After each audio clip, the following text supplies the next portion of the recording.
Buenas tardes otra vez a todos. Vamos a empezar con esta clase de hoy, viernes 23 de octubre. Y en la sesión anterior estuvimos hablando acerca de lo que es el derecho de acción, demanda y pretensión desde el punto de vista eminentemente práctico. Habíamos dicho que en el documento nos aportaban una visión teórica desde el punto de vista de la filosofía del derecho, desde la concepción teórica del derecho de acción, y que en la clase íbamos a darle un vuelco y íbamos a verlo desde un punto de vista netamente práctico, netamente utilizable en la vida real, para que esa teoría no se quede simplemente en esa nebulosa filosófica, sino que podamos ver cuál es la utilidad, cuál es la razón para que nosotros estemos estudiando esto y por qué esto nos sirve para nuestro desempeño profesional. Entonces habíamos mencionado que la mejor forma de definir el derecho de acción, o no la mejor forma, la forma más general en la cual uno podría definir el derecho de acción, es como el derecho que tienen todas las personas en una sociedad para solicitarle al Estado que intervenga a la hora de solucionar un conflicto.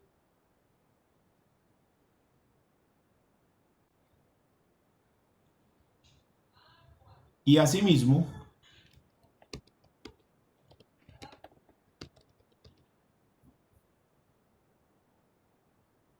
ese derecho para solicitarle al Estado que intervenga se perfecciona o se ejerce mediante un acto procesal específico que es la demanda. Dijimos que es un acto procesal y es un acto reglado por los códigos de procedimiento.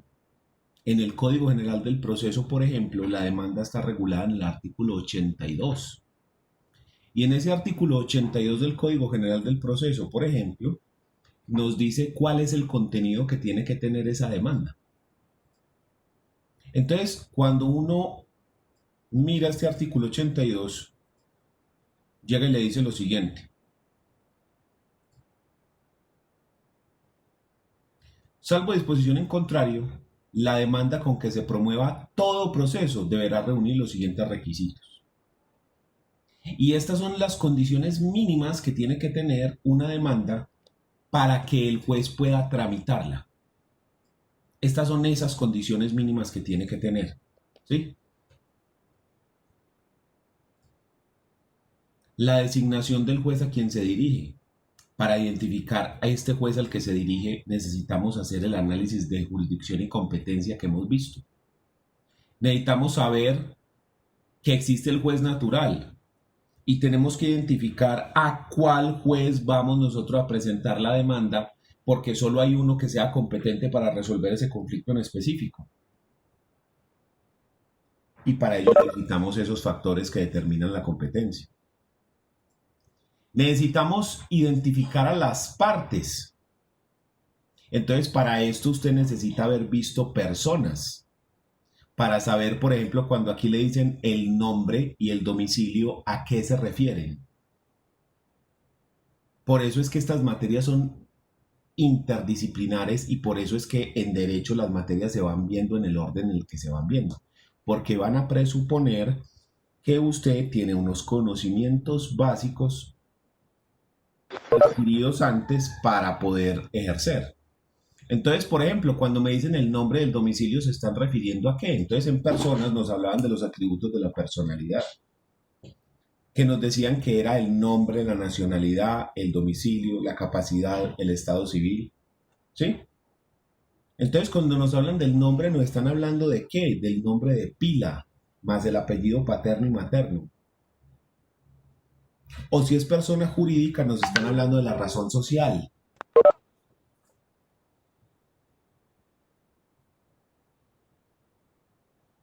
E incluso el seudónimo puede anotarse ahí.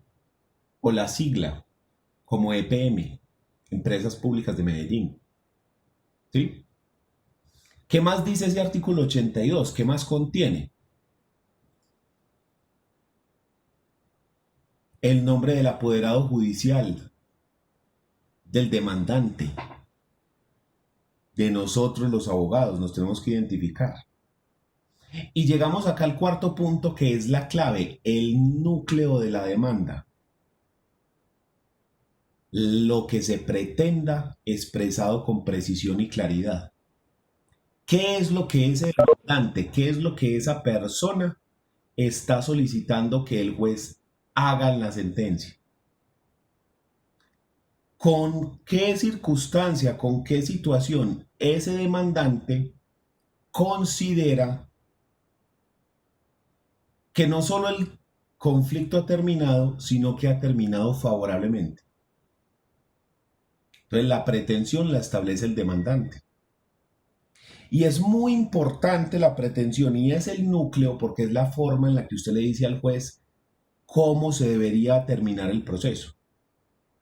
Pero no solo por eso, sino porque en Colombia la justicia es rogada. Entonces, por regla general, a usted no le van a conceder nada, ni extra petita ni ultra petita. ¿Cómo así que ni extra ni ultra petita? Que no te van a conceder más de lo que pediste, ni por fuera de lo que pediste. Entonces, por eso es que el código habla de que se debe hacer las pretensiones con precisión y claridad. ¿Cómo así, profe? Imaginemos el caso que de ejemplo poníamos ayer, en el cual Norman iba en su motocicleta y es impactado por un vehículo y entonces él procede a instaurar una demanda para solicitar la indemnización de los perjuicios. Entonces Norman llega y dice, yo considero que los perjuicios que se me ocasionaron fueron 20 millones de pesos. Pero resulta que haciendo las pruebas, mandando a hacer peritajes y demás, se logra demostrar que los perjuicios fueron 60 millones de pesos. Entre lo que costó la moto, la incapacidad que él tuvo, lo que dejó de ganar, los perjuicios morales. Todo en total fueron 60 millones de pesos. En la sentencia, el juez le da 20. Aun cuando se haya demostrado perfectamente, sin lugar a ninguna duda, que los perjuicios fueron 60. ¿Por qué? Porque Norman pidió 20 y el juez no le va a conceder más de lo que pidió. Ni tampoco por fuera. Por ejemplo, a mí me ha pasado mucho que me contratan para contestar un divorcio. Y el demandante llega y dice, pretensión, señor juez, declare el divorcio entre Pedro y María por relaciones sexuales extramatrimoniales. Punto. Yo miro eso y yo digo, está bien, me allano, acepto esa pretensión. El otro abogado llega y mismo, listo, señor juez, entonces proceda por favor a declarar el divorcio y a condenar como cónyuge culpable a la persona y a condenarlo a pagarle alimentos vitalicios a la otra persona. Un momento, usted no pidió eso, papá. Usted pidió que se declarara el divorcio, nada más. Pero es que eso se sobreentiende. No, negro, eso no se sobreentiende. El código dice que se pide con precisión y con claridad. Entonces, nada de que se sobreentiende, nada que se infiere, que se deduce, nada. Precisión y claridad. Y además no le conceden más o por fuera de lo que usted ha pedido. Usted pidió que se declarara el divorcio. Usted no pidió condena como cónyuge culpable, ni solicitó la condena en alimentos. Lo siento, usted lo único que pidió fue que se declarara el divorcio. ¿Qué se va a hacer? Entonces, por eso es que decimos que la pretensión es el núcleo de la demanda, porque en la pretensión va contenido lo que la persona desea. Y el juez, en la sentencia, al final lo que va a decidir es si concede o no concede esta pretensión. ¿Con base en qué el juez se fija si concede o no concede la pretensión? Con base en las pruebas, si están demostrados o no los hechos que fundamentaron esa pretensión. Porque la demanda, además de la pretensión, si usted se viene acá para el artículo 82, nos dice lo que se pretenda expresado con precisión y claridad, y luego nos dice los hechos que le sirven de fundamento a las pretensiones, debidamente determinados, clasificados y numerados. ¿Cómo así? Las circunstancias de la vida real por las cuales usted está pidiendo eso. Dijimos que Norman estaba pidiendo 20 millones de pesos de indemnización. ¿Por qué? Porque es que un día iba manejando en esta calle, en este sentido, y entonces llegó y se pasó y el otro lo atacó y el otro lo chocó y entonces le dio un perjuicio de esta manera. Ahí están los hechos. Un despido sin justa causa. El señor tal y el señor tal tenían un contrato de trabajo desde el día ta. El día tal, entonces el señor fue despedido sin justa causa, recibiendo una carta donde simplemente decía esto y esto y esto. Esas son las razones por las cuales usted está pidiendo lo que está pidiendo. Entonces usted en los hechos los va narrando y los va numerando con las circunstancias por las cuales se pidió la pretensión. Y después de eso, si usted se viene al artículo 82 del Código General del Proceso, la petición de pruebas que se pretenda hacer valer con indicación de los documentos que el demandado tiene en su poder para que éste los aporte. O sea que lo que sigue ahí es todas las pruebas con las que yo pretendo demostrar esos hechos. Entonces yo dije que entre el señor tal y el señor tal había un contrato de trabajo. ¿Cómo voy a demostrar eso?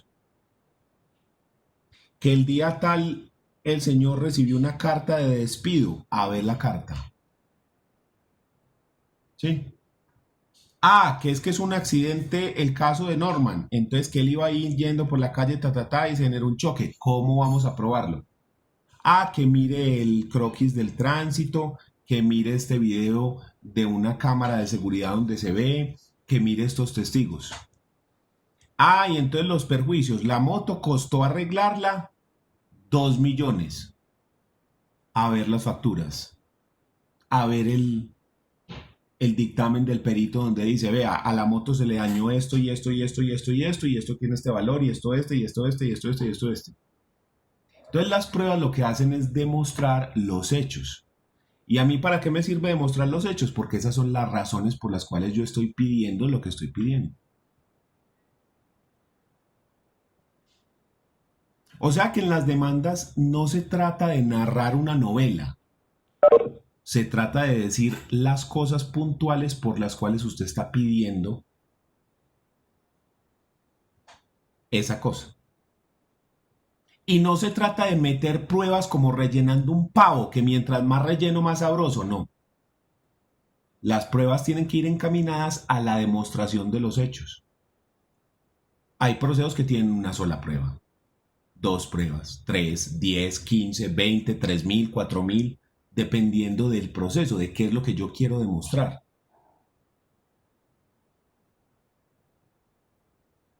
Entonces unas veces serán muchas y otras veces serán pocas. ¿Eso lo da qué? Lo que yo necesito demostrar dentro de ese proceso para que me concedan las pretensiones. Y después de eso usted encuentra las direcciones de notificación, los anexos, etc. Igual usted va a ver paso a paso todos esos requisitos en procesal civil general. Entonces ya tenemos, dígame,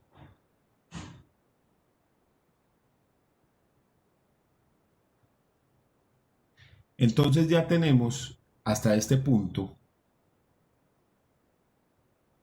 que todas las personas tienen el derecho de acción, el derecho a solicitarle al Estado que intervenga en la solución de un conflicto.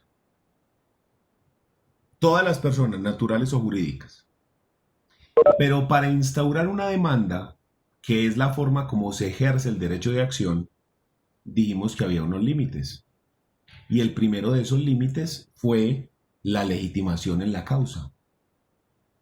Entonces dijimos que la legitimación en la causa la podíamos definir como el interés legítimo que tiene una persona para demandar.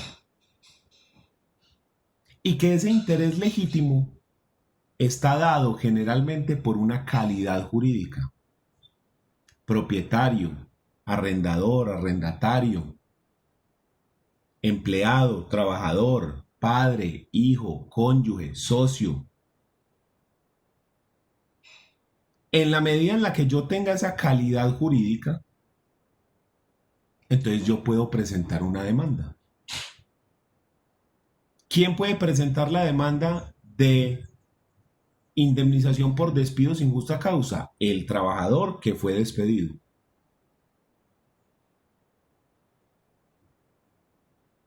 ¿Quién puede abrir una sucesión? Los herederos, el cónyuge o los acreedores.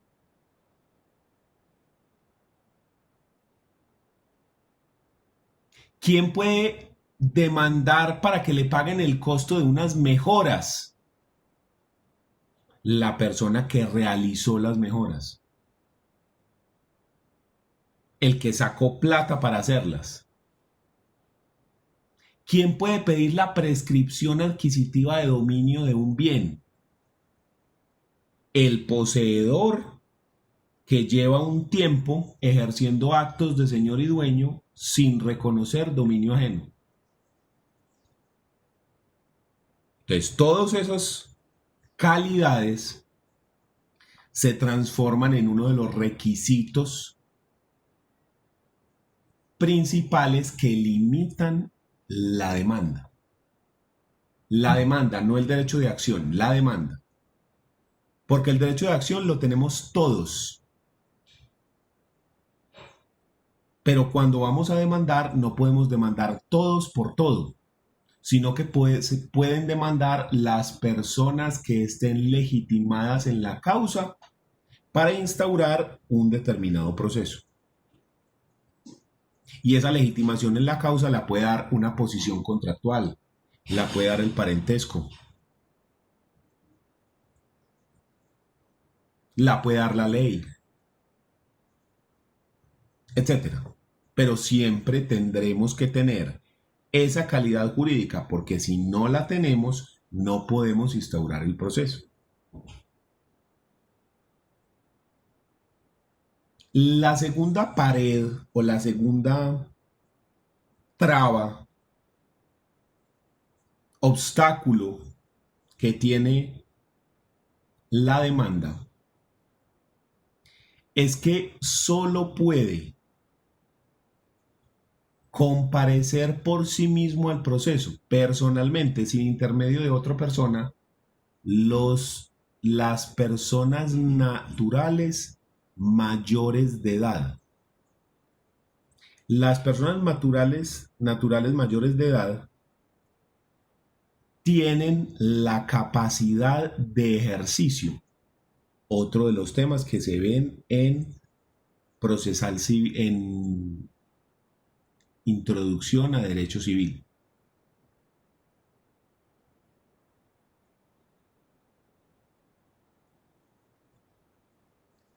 Pero ¿y entonces qué pasa con los otros? Las personas naturales menores de edad o las personas jurídicas. ¿Esos qué? Esos no pueden comparecer al proceso por sí mismos, sino que tienen que hacerlo por intermedio de su representante legal. Entonces, si una empresa va a demandar, ¿el poder quién lo otorga? No lo otorga Almacenes Éxito, es que ese ser no existe. ¿Lo otorga quién? El representante legal de Almacenes Éxito. Eso es la capacidad para comparecer. Si la persona, repito, es mayor de edad, puede comparecer por sí mismos. Entonces, un poder otorgado por una persona mayor de edad con capacidad para comparecer al proceso, diría yo, Daniel Lopera, otorgo poder amplio y suficiente al doctor John Freddy Betancourt para que presente ante su despacho proceso de en contra de fulano o fulana de tal. En cambio, si fuera Kevin, que es menor de edad, entonces yo tendría que decir, Kevin Stevie Acosta Holguín, menor de edad, representado por su padre o su madre o ambos, señores tatatá y tatatá, identificados con cédula tan y tan, quienes actúan en calidad de padres y representantes legales del señor Kevin, le otorgan poder amplio y suficiente al doctor Daniel Lopera Díaz para que realice proceso de lo que sea. Entonces, además de la legitimación en la causa, las partes tienen que estar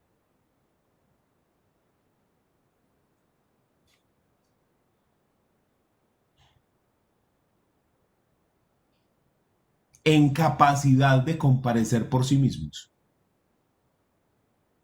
Si no pueden comparecer por sí mismos, como el caso de los menores de edad o las personas jurídicas, entre otros,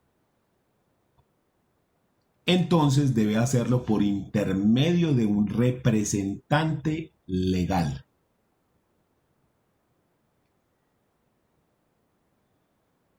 Muy bien, eso con respecto al derecho de acción, que está compuesto por acción, demanda y pretensión. Sin embargo, así como la acción es un derecho tan potente, un derecho tan fuerte, casi que por ley de Newton, todo derecho tiene una obligación correlativa y contraria. ¿Cuál es el contrario del derecho de acción? El derecho de contradicción. Si el derecho de acción es el derecho que tienen todas las personas a solicitar del Estado que se resuelva un conflicto, siendo el sujeto activo de la acción el demandante y el sujeto pasivo de la acción el juez, el derecho de contradicción se transforma, se convierte en el derecho a controvertir, el derecho a discutir, el derecho a negar lo que se dice en la demanda y en la pretensión.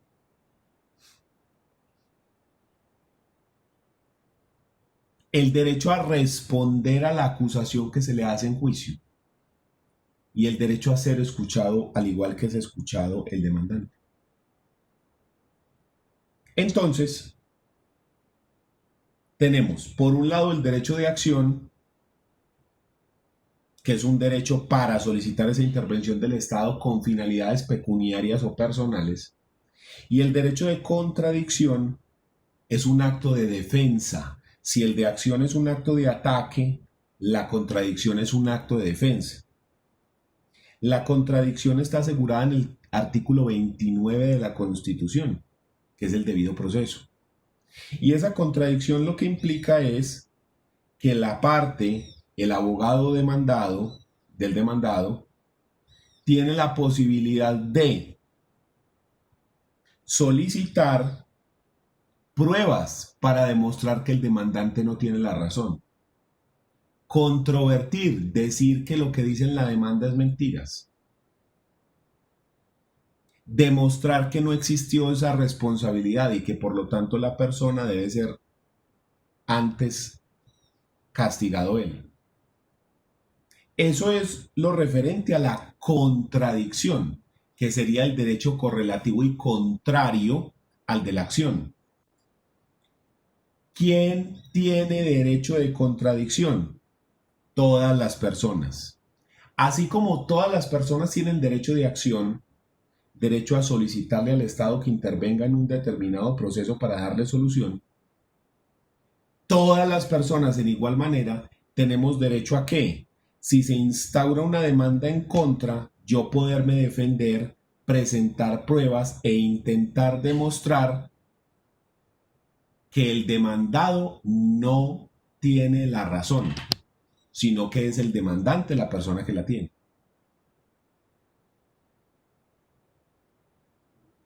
Pero hay más.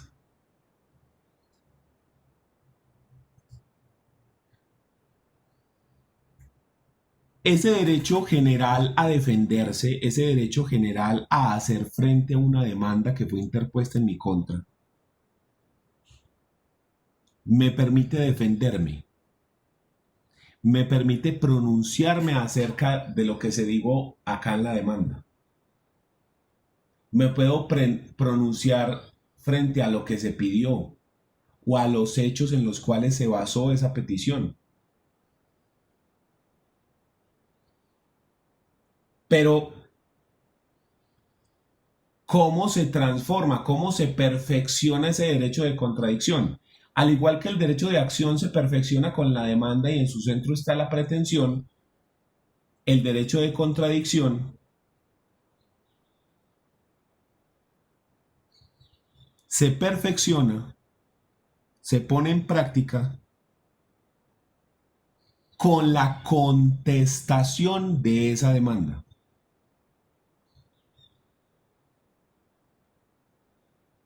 ¿Sí? ¿Me entienden o no? ¿Quién tiene alguna duda?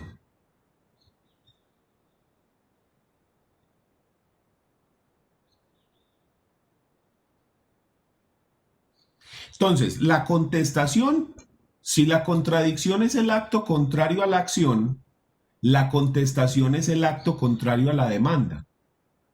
La demanda es el acto por medio del cual yo pongo en práctica el derecho de acción. Y lo que hace la demanda es contener toda la historia y la pretensión para que el juez determine qué es lo que está pidiendo, con base en qué lo está pidiendo, quiénes son las partes que están involucradas en el conflicto. En cambio, la contestación lo que hace es tomar la demanda y discutirla. Usted en la contestación se debe pronunciar acerca si lo que dice en la demanda, específicamente lo que dice en la pretensión, usted lo acepta, que eso se llama allanamiento. Allanarse es aceptar las pretensiones de la demanda. Que usted debe decir si usted las acepta, si usted se allana. O si usted, por el contrario, niega las pretensiones de la demanda. Se opone a ellas. Si usted se opone, entonces, usted tiene que decir por qué se está oponiendo. Y usted tiene que pronunciarse frente a los hechos de la demanda. Esas razones por las cuales el demandante está pidiendo lo que está pidiendo, usted tiene que decir si esos hechos son ciertos, si no son ciertos o si no le constan. Y si dice que no son ciertos o que no le constan, tiene que decir por qué razón no son ciertos o no le constan. Señor juez, libre mandamiento de pago en contra de Manuela Ortiz por la suma de 100 millones de pesos debido a este pagaré.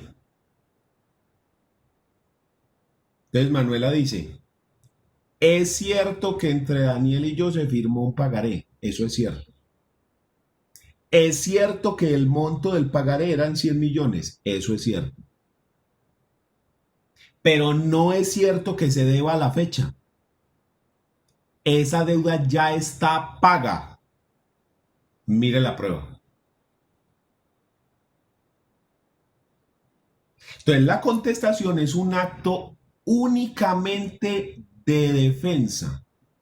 En la contestación no hay pretensiones. Usted en la contestación no puede pedir nada. En la contestación usted se limita a defenderse, a controvertir lo que dice en la demanda.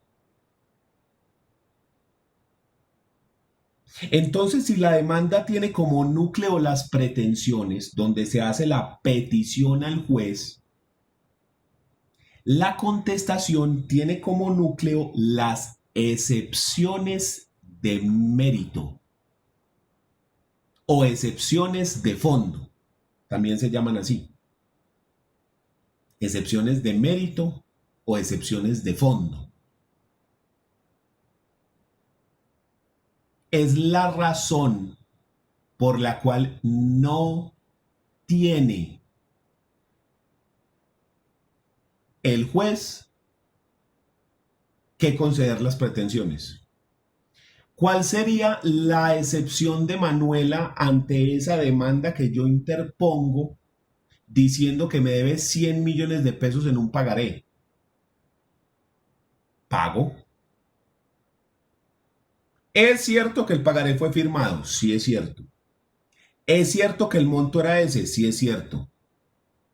¿Es cierto que se debía esa plata? Sí, sí, es cierto. Pero me niego a pagarla. ¿Por qué? Porque ya se pagó. Mire aquí la prueba, señor juez. Esa plata ya fue pagada. Véala acá. Entonces, las excepciones de mérito, la finalidad de proponer una excepción de mérito es desestimar las pretensiones. Decirle al juez por qué razón no le puede conceder la demanda, la pretensión al demandante. ¿Por qué razón no se puede conceder esa pretensión a ese demandante? Lo único que yo hago en la contestación es defenderme. ¿Y qué pasa si yo quiero pedir algo? Norman me demandó a mí, diciendo que yo había sido el que tuvo la culpa del accidente. ¿Qué pasa si yo quiero pedir que sea Norman el declarado culpable del accidente y que sea él el que me pague a mí? ¿Qué es lo que me toca hacer? Una demanda. Entonces yo tengo la posibilidad también de demandar, porque yo tengo derecho de acción. Pero, si Norman me demandó a mí primero, yo tengo una forma más fácil que irme a instaurar una demanda nueva. Y es que, además de contestar, yo contesto y digo qué opino frente a la demanda de Norman, presento una demanda de reconvención o contrademanda. Entonces, frente a la demanda original, que es la de Norman en contra de Daniel, Norman es el demandante y Daniel es el demandado. Como demandado, va a ejercer su derecho de contradicción y se va a pronunciar frente a lo que hay en esa demanda. ¿Y cómo lo hace? Proponiendo una contestación de la demanda. Esa contestación, por ejemplo, en el Código General del Proceso está regulada por acá en el artículo 96. Contestación. Mire que la contestación, estos son los requisitos, la contestación de la demanda contendrá, y acá están los requisitos, y básicamente se refiere a cómo se defiende usted lo de la demanda. Entonces empieza, el nombre del demandado, su domicilio y los de su representante o apoderado. Hasta ahí no hay nada extraño. ¿Sí? Y aquí habla del número de identificación, domicilio, etc. Luego viene el numeral segundo y dice pronunciamiento expreso y concreto sobre las pretensiones, primero, y sobre los hechos de la demanda. Un pronunciamiento expreso y claro frente a las pretensiones. Si me allano, es decir, si las acepto o si me opongo. Y frente a los hechos, diciendo si se admiten, se niegan o no le constan. Y si se niegan o no le constan, tiene que decir las razones por las cuales se niegan o no le constan. Y luego 3, las excepciones de mérito, que es donde yo le esgrimo al juez el punto focal, la razón clave por la cual tiene que desestimar la pretensión. La excepción de mérito es la forma que se va a hacer para tumbar la pretensión. Mire que dice, las excepciones de mérito que se pretendan proponer contra las pretensiones del demandante. Entonces, el contrario del derecho de acción es el derecho de contradicción. Todas las personas pueden solicitarle al Estado que entre a involucrarse y a resolver un conflicto. El derecho de contradicción es que siempre que yo sea demandado en un proceso, siempre que se ejerza un derecho de acción en mi contra, yo tengo derecho a defenderme.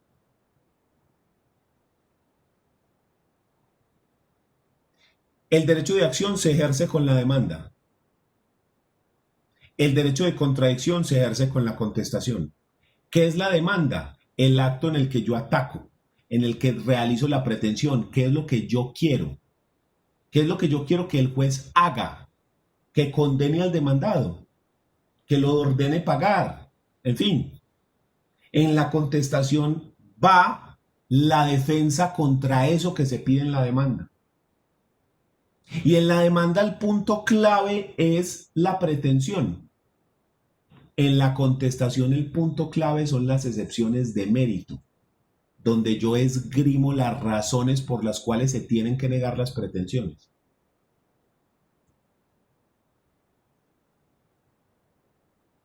Pero ya dijimos que existen otras dos figuras, la demanda de reconvención y la contestación de la reconvención. Porque el demandado, así como tiene derecho a contestar, a defenderse, él sigue teniendo derecho de acción, entonces él puede ejercer acción en contra. Y para no hacer dos procesos en aplicación del principio de la economía procesal, para no hacer dos procesos aparte, entonces se permite la demanda de reconvención. O sea, usted presenta la contestación y a la misma vez presenta demanda de reconvención. Son dos actos diferentes. En uno me estoy defendiendo y en otro estoy atacando yo también. Y si yo estoy atacando, entonces la otra persona tiene derecho de contradicción y puede presentar la contestación de la reconvención. Profe, Dígame. ¿qué pasa si en esa demanda, en esa contrademanda, pues, ¿qué hace el demandado? Es necesario que se haga en otra jurisdicción. Digamos que él me demandó porque yo no le había pagado eso, entonces digamos que era una demanda civil, pero yo lo quiero demandar penalmente por las acciones que él ha tomado. ¿Cómo sería? Tendría que ser obligatoriamente ya otra acción distinta a ese caso. Ahí sí toca ejercer una demanda, no en el mismo proceso, no como demanda de reconvención, sino como demanda en otra parte, que es demanda en la jurisdicción penal. O ¿Sí? sea que Yo en puedo poner esas, la reconvención siempre sean de la misma jurisdicción. exactamente, siempre y cuando sean compatibles y se puedan tramitar en la misma jurisdicción. ¿Sí? Pero si estamos hablando de dos cosas apartes, civil con penal, laboral con familia, administrativo con... Ahí sí ya no, toca ejercer acciones aparte, diferentes. Por- Porque en ese caso que usted está diciendo de que, por ejemplo, la persona contesta y dice, vea, yo ya pagué la deuda, ¿cierto? Y Ujú. digamos, uno podría demandarlo por calumnia, ¿no? Sí, O por las acciones. sí, o porque usted dice, con que vos me estás demandando a mí, pues espérese a ver, que es que usted fue antes el que me generó a mí un perjuicio. Es más, el perjuicio fue unas lesiones personales. Ajá. Entonces Usted me tocaría estaba cambiar cobrando de... las cosas civiles. Usted me estaba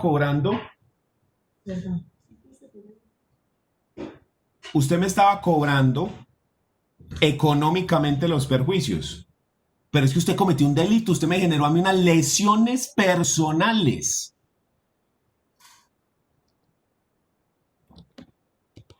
¿Sí? Entonces es eso. ¿Quién más tiene alguna otra pregunta?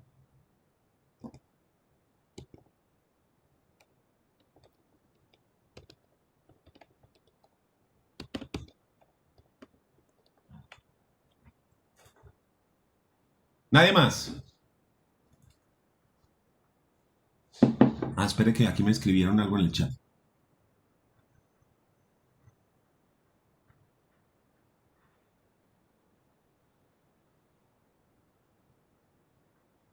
No. No, era una persona que lo diagnosticaron con COVID y que no pudo presentarse. Eh, cuídate, cuídate mucho. Mucho cuidado con los síntomas de alarma, ¿ya? Y eso va para todos, cuídense que en este momento la enfermedad de COVID está muy desaforada, cuídense mucho muchachos que de pronto uno está muy de buenas y es asintomático y no tiene ningún problema, pero de pronto no sos tan de buenas y te da eso fuerte y no, no, no. Entonces cuídense en la medida de lo Profe, posible. Dígame. qué pena interrumpirte. Es que te iba a decir, pues que ahorita estabas hablando de la contestación de las demandas.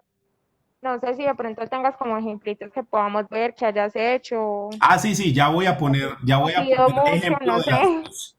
No, ya voy a poner ejemplo de las dos, de las de demanda y de contestación. Muchísimas gracias. Sí, sí, sí, no, claro, por eso, o sea, siempre acuerde que yo trato de ser lo más práctico posible, pero primero había que poner en el marco general qué es uno y qué es el otro de los dos derechos.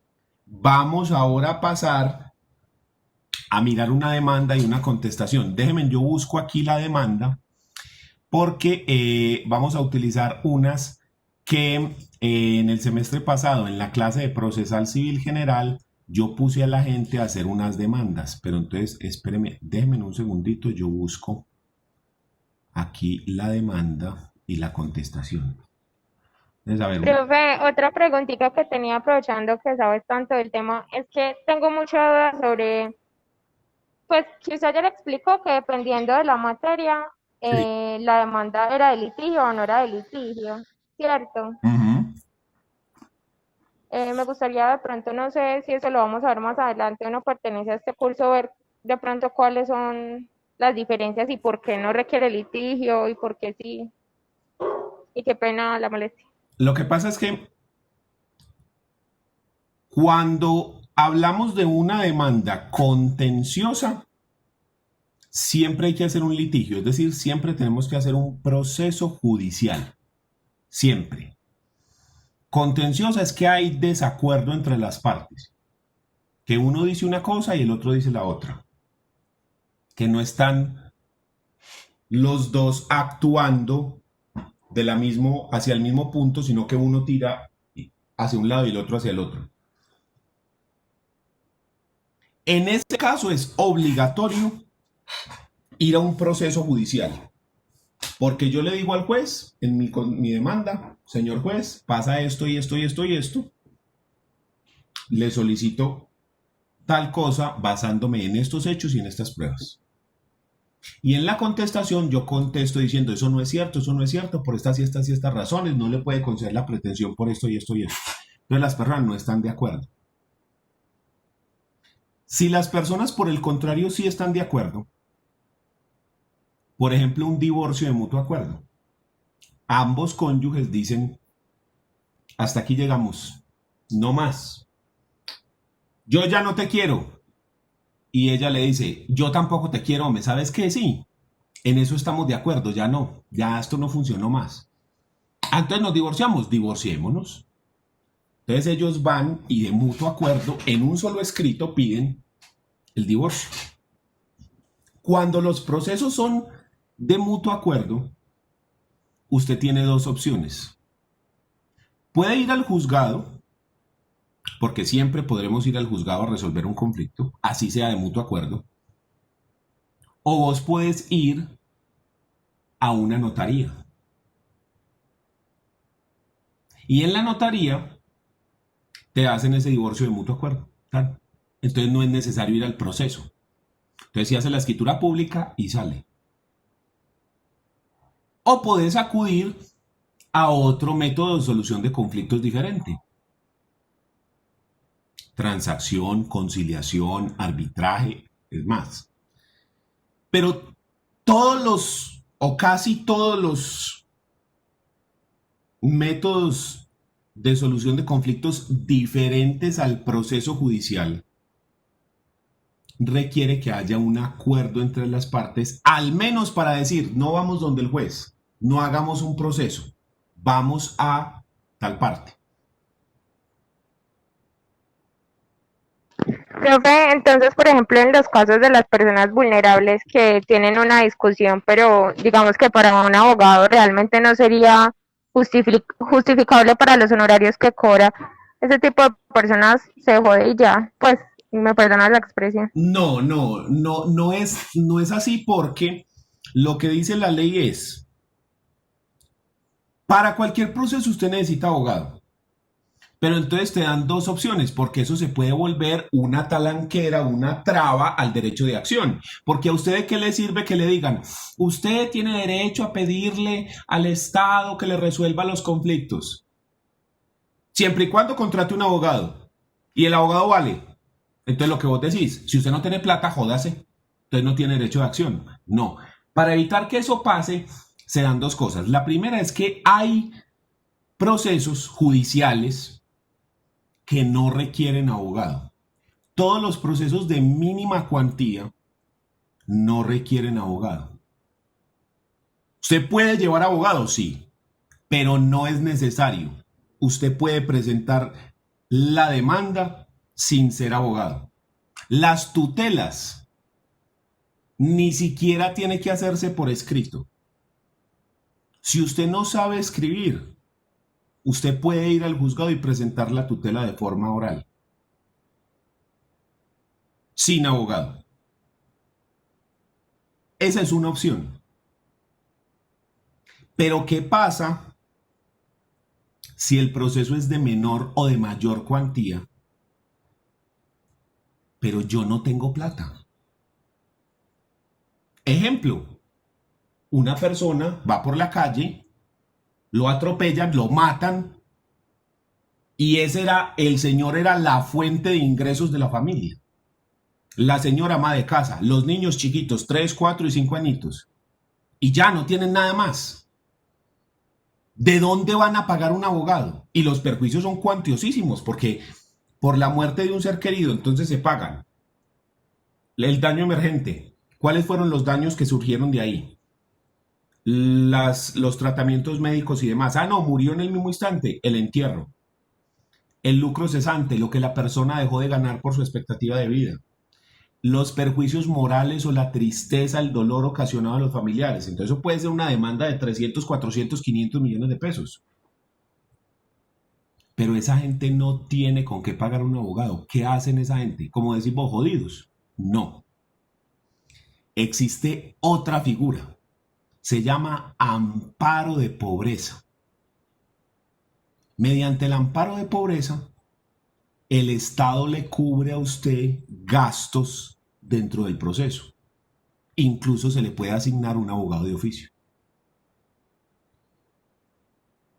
Entonces, el Estado trata de darle todas las garantías a las personas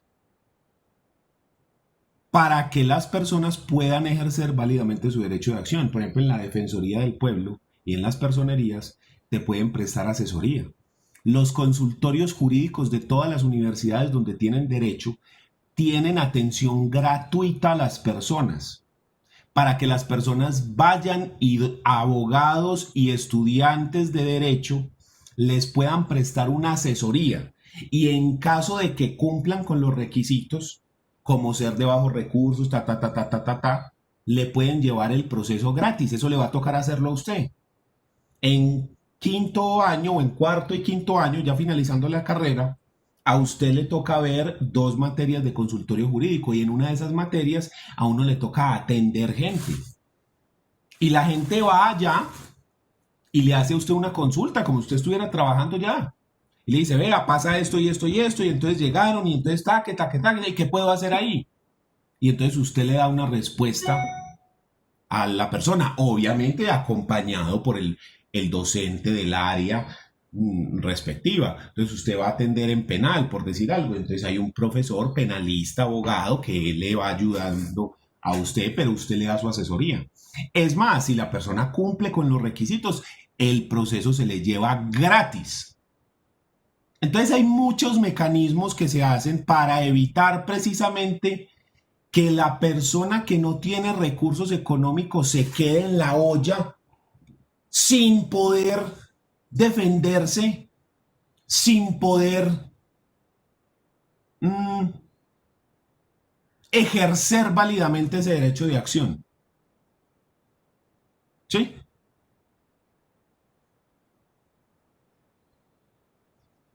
Déjenme, yo busco acá entre las demandas y las contestaciones. Déjenme, yo busco a ver si puedo encontrar la demanda y la contestación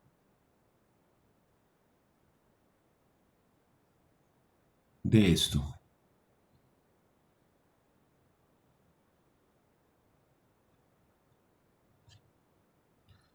Esto es un... Espérese, a ver, yo miro acá.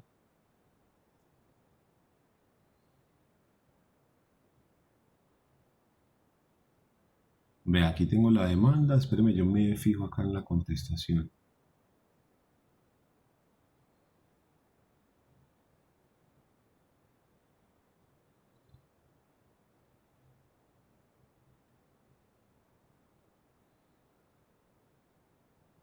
Como está muy difícil, vamos a coger 2 procesos así, la demanda ejecutiva de alimentos. Bueno, les voy a mostrar aquí una demanda y luego les muestro una contestación, porque como fueron, me las enviaron todas, entonces me queda muy complejo y nos demoramos mucho. Pero vea, acá están. Esta es una demanda, esta me la presentaron unos estudiantes para un trabajo, tiene obviamente algunas correcciones, pero básicamente tiene esto. Entonces dice, señor juez de familia del circuito de Medellín, reparto, referencia, demanda ejecutiva conexa. En esta primera parte es donde están identificadas las partes y los abogados. Entonces dice Stephanie El Carmen Fierro Carbonell, mayor de edad, identificado como aparece, identificado con cédula de ciudadanía número domiciliado en la ciudad de Medellín y en la calidad de apoderado judicial. De la señora Luisa identificada con cédula me permito formular ante su despacho demanda ejecutiva conexa contra el señor identificado con la cédula de ciudadanía por las causas y la suma económica que se indicarán en la parte petitoria de esta demanda. Pretensiones. Libre mandamiento ejecutivo de pago por la suma de 164.907.714 pesos. Véala acá. En contra de José Luis Sánchez y a favor del menor José Carlos Sánchez Marriaga, identificado con el NUIP discriminado de la siguiente forma. Por concepto de capital, la suma de tanto. Por concepto de intereses moratorios, la suma de tanto. Condene al demandado José Luis a pagar las cuotas alimentarias o intereses que se causen con posterioridad a esta demanda y los siguientes ¿Listo? Luego comunicar a la empresa y no sé qué. Hechos. ¿Por qué razón están pidiendo todo este platal? ¿Por qué razón? Entonces vamos a ver. Primero, la señora Luisa Marriaga Flores, identificada con la cédula conformó una relación sentimental con el señor José Luis Sánchez Pérez, identificado con cédula Como fruto de esa relación nació el menor José Carlos identificado con cédula Por lo anterior, se genera una relación paternal filial entre el menor y las personas antes mencionadas, pues así se colige del registro civil de nacimiento del menor. Asimismo, los padres del menor en el año 2012 voluntariamente decidieron poner fin a su relación sentimental. Segundo, el día 3 del mes de agosto de 2013, por intermedio de apoderado, la madre y representante legal del menor, José Carlos Sánchez Marriaga, decide demandar al señor José Luis Sánchez Pérez para la fijación de cuota alimentaria a favor del menor.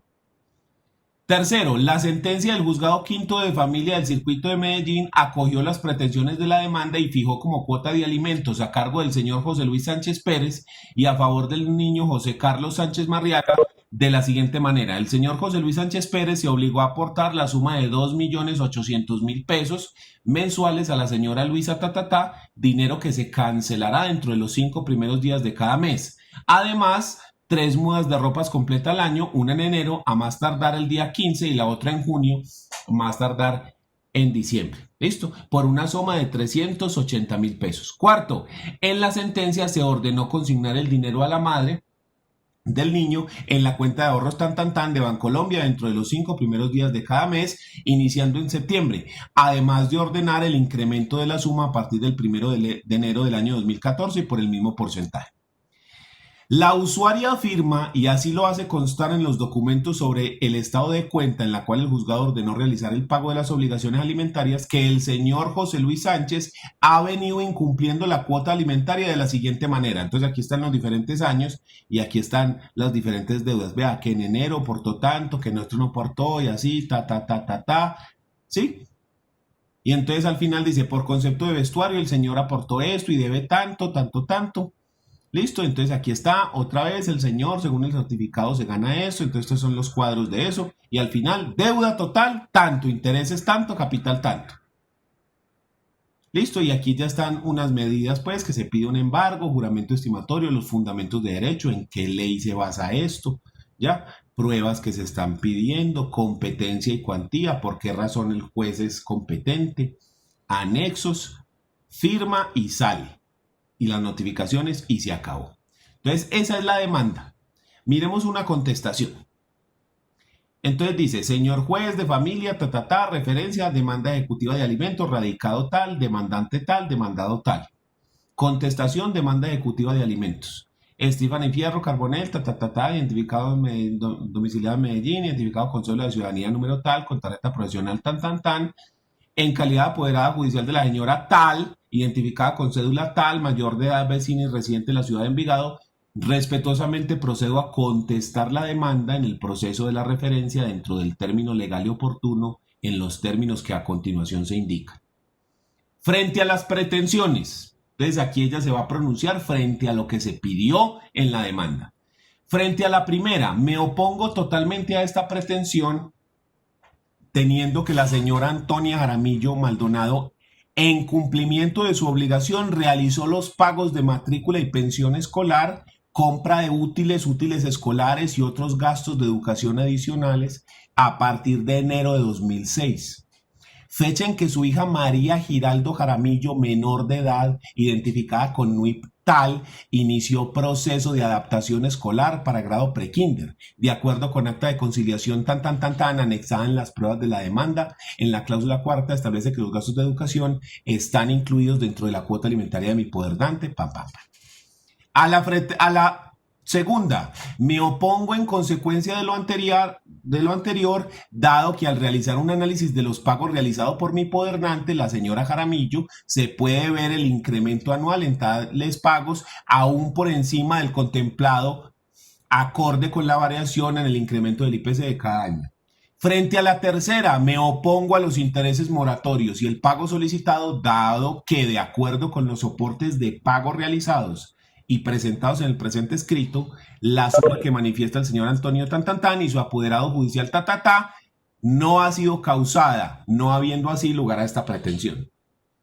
Frente a la cuarta, me opongo a las cuotas causadas parcialmente en el proceso, ya que mi poderdante desde enero de 2006 y hasta febrero de 2020 ha costeado todos los gastos educativos y adicionales relacionados con su hija Me opongo a los intereses moratorios otra vez y me opongo a condenar. frente a los hechos. Entonces va a referirse frente a los hechos que se dijeron en la demanda. Entonces dice, frente al hecho primero de la demanda, es parcialmente cierto. La relación conyugal finalizó el 30 de noviembre de 2001 y no el 30 de mayo de 2001 como se escribió en la demanda. Esto sucedió una vez resultados positivos del embarazo y previa notificación de traslado de la señora debido a su trabajo. Para aclarar esta situación, mi poderante presenta notificación del traslado y tan. El hecho segundo es cierto, entonces ahí no hay que explicar nada. Cuando algo es cierto, no se explica nada. Solamente se explica cuando es falso o cuando no le consta. El hecho tercero es parcialmente cierto. Es cierto que mi poderdante dejó en custodia de su padre a su hija sin embargo, no es cierto que se desprendió de sus obligaciones parentales y alimentarias frente a la menor, puesto que puede soportar los giros de dinero realizados desde Madrid, España, hacia el señor Recuerden que todo esto son casos que me pusieron los estudiantes. Unos demandaban y los otros contestaban, ¿ya?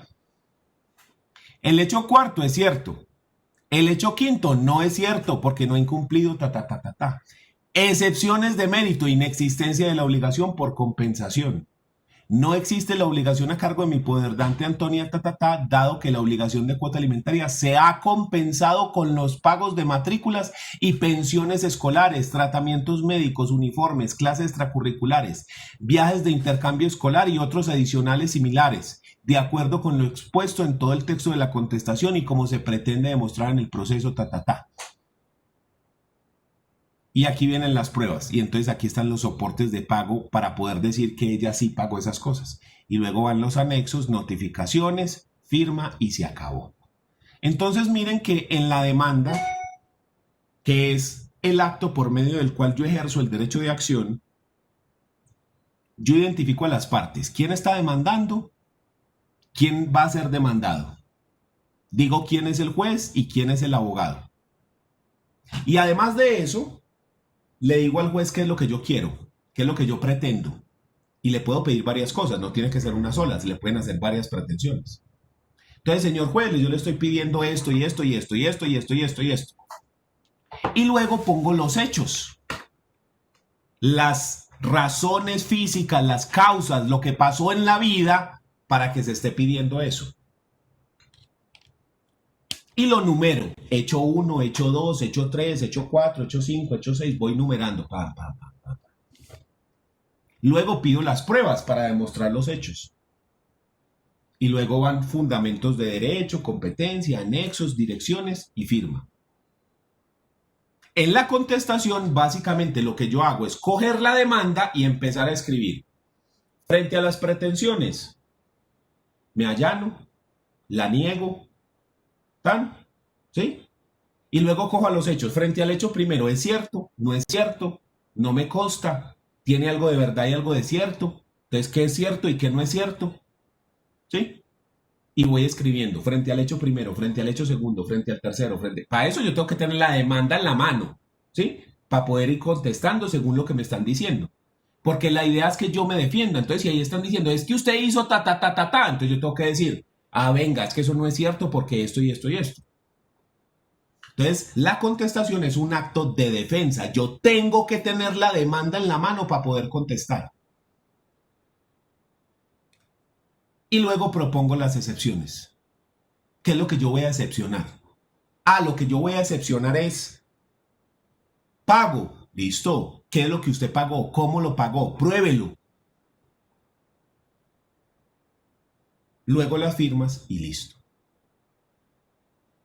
Entonces, miren, que la demanda es un acto de ataque. Es un acto ofensivo, donde yo hago, ofensivo me refiero es que es hacia el frente, atacando. Yo hago la pretensión, digo que este hizo aquello, le narro los hechos. En cambio, la contestación es un acto defensivo, en el cual yo me refiero a lo que me dijeron allá. Entonces, ¿qué pasa si yo quiero hacer algo? Me toca hacer la contrademanda o demanda de reconvención. ¿Cuál es el término jurídico? El término jurídico es demanda de reconvención. El término contrademanda es un término, digamos, más informal que utilizan las personas más comúnmente. ¿Y qué pasa si yo presenté una contrademanda? Pues el otro tiene derecho a contestar esa demanda de reconvención. ¿Y cómo la contesta? Igualito que como el otro contestó, ¿sí? Entonces son dos demandas, dos contestaciones que se miran en el mismo proceso. Demanda original, demanda de reconvención, contestación del original, contestación de la reconvención, ¿sí? Pero lo normal, no es tan común que ocurra esto de demanda y contrademanda, eso no es tan normal. Lo normal es que solamente haya demanda y la contestación. Entonces el juez, ¿qué es lo que hace? ¿Cuál es la función del juez? El juez recibe la demanda y luego recibe la contestación. Entonces el juez lee la demanda y dice, bueno, me están pidiendo esto por estas razones y con estas pruebas. Y luego recibe la contestación. Ok, esto es lo que esta persona piensa frente a las pretensiones, esto es lo que dice frente a los hechos y estas son sus excepciones, las razones por las cuales él dice que no le puedo conceder la demanda, las pretensiones de la demanda. Se abre el proceso. ¿Qué hacemos dentro del proceso? ¿Qué es lo que pasa dentro del proceso? La parte fundamental del proceso en todas las jurisdicciones es abrir el debate probatorio, o sea, practicar las pruebas. Hombre, que hay que escuchar unos testigos. No, que es que hay que hacer un estudio científico, un dictamen pericial. No, que es que hay que desplazarse hasta el lugar de los hechos. No, que venga, vamos a interrogar a las partes directamente. No, que mire estos documentos. Entonces, abrimos un espacio para que cada uno, demandante y demandado, presente sus pruebas. Recibidas todas las pruebas, se da espacio para los alegatos de conclusión. Entonces, cada abogado se le da un término para que diga, basándose en las pruebas que están ahí, las que se presentaron, por qué él tiene la razón. Entonces el juez le dice, mire que y mire que se practicó, y mire que el testigo dijo esto, y mire que pasó esto, y mire que en el dictamen pericial se pasó esto y esto y esto, entonces por eso mi cliente tiene la razón, mire que la ley, mire que tal cosa. Después de escuchados los dos alegatos, los del demandante y los del demandado, primero el demandante siempre, para que el demandado se pueda defender. Después de haber escuchado pan, entonces ahí sí viene el juez y toma una decisión en la sentencia. Pero el juez no toma la decisión a la topatolondra. El juez toma la decisión y tiene que explicar por qué. ¿Y cómo hace esa explicación? Tiene que decir cómo valoró las pruebas, a cuáles les creyó y a cuáles no les creyó y por qué no les creyó. ¿Cómo interpretó en la norma? Y entonces, ¿por qué razones que va a tomar la decisión de esa forma? Entonces, primero nos hace toda la explicación. Se demostró esto y esto y esto, y esto se valoró así, y esto no se tuvo en cuenta por estas y estas y estas razones, esto sí se tuvo en cuenta por estas y estas y estas razones, la norma dice tal cosa, y aplicada a este caso concreto, entonces la norma ta. Por lo tanto, la decisión es tan. Cúmplase. Y entonces ahí se acaba el proceso. Entonces, el papel del juez es escuchar a quien ejerce el derecho de acción primero, mirar su demanda, escuchar sus pretensiones y luego observar a quien ejerce el derecho de contradicción, mirar su contestación, mirar las excepciones que el man propone, abrir el debate de pruebas, escuchar, recibir todas las pruebas, valorarlas, interpretar la norma y tomar una decisión. Y en esa decisión se contiene ¿dónde? En la sentencia. Entonces volvemos a la pregunta que me hicieron ahorita. ¿Cuándo no es necesario el litigio? Cuando las personas están de mutuo acuerdo. Porque yo no necesito eso de que uno dice una cosa y el otro contesta, y este pone una prueba y el otro se la controvierte. Yo no necesito eso. Porque las partes están actuando como una sola, están actuando de la mano, en el mismo sentido. Entonces no se necesita ese contrapunteo. Entonces ahí se puede hacer en el juzgado y sale muchísimo más rápido que un proceso adversarial contencioso, o se puede hacer en notaría, donde es todavía mucho más rápido. Por ejemplo, un divorcio de mutuo acuerdo sin hijos en una notaría se demora 8 o 15 días máximo. En un juzgado, un divorcio de mutuo acuerdo sin hijos se demora 6 meses a un año. Un divorcio contencioso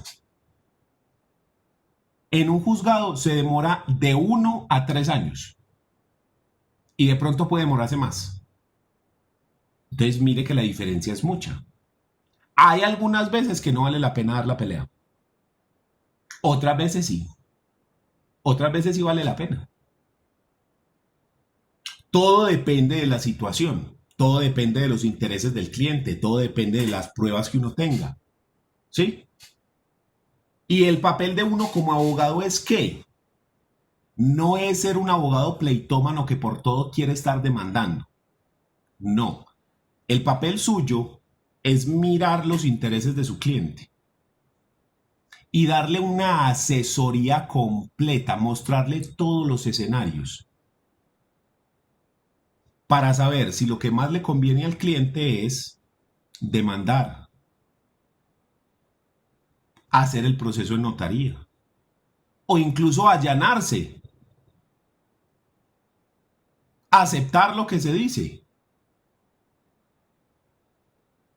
O por el contrario, oponerse totalmente. Dar la pelea. Eso es parte de nosotros. Asesorar a la persona a ver qué es lo que más le conviene. Cuál es la mejor forma de solucionar el conflicto. La más efectiva. Pero entonces nosotros siempre, cuando uno es abogado litigante, usted siempre está en las dos partes. Porque a usted unas veces le toca demandar y otras veces le toca ser demandado. Y cuando uno es juez, no le toca ninguna de las dos. Usted está al margen, usted es el tercero que decide el conflicto entre los dos. Entonces, esta profesión es muy versátil. Porque, por un lado, podemos ejercer poniéndonos la máscara de demandante o de demandado, y por el otro podemos ejercer sin ponernos ninguna de las dos, como el juez, que está imparcial tercero sin estar del lado del uno o del otro, sino que escucha y luego toma una decisión. Son formas de ejercer la profesión. O hay quien ni siquiera nunca lleva un proceso. Se dedican, por ejemplo, a dar asesorías o solamente a la docencia, pero no a llevar el proceso. Por ejemplo, en Estados Unidos hay una diferencia porque tenemos los abogados barrister, que son las personas que presentan el examen bar para poder litigar en la corte y llevar el proceso y a la pelea, así como vemos en las películas. Y están los abogados que no han hecho ese examen bar. Entonces, esos abogados son consultores, pero no llevan el proceso.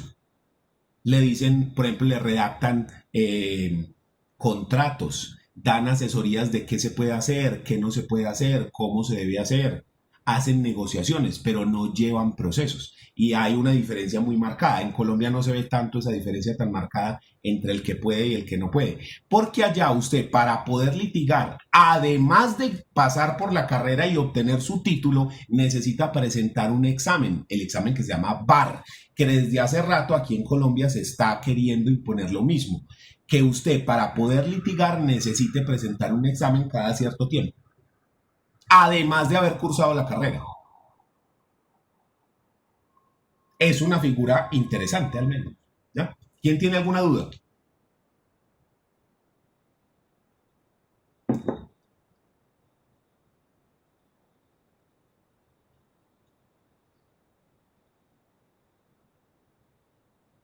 Bueno, dejemos ahí, nos vemos la próxima semana. Se cuidan, que estén bien. Chao.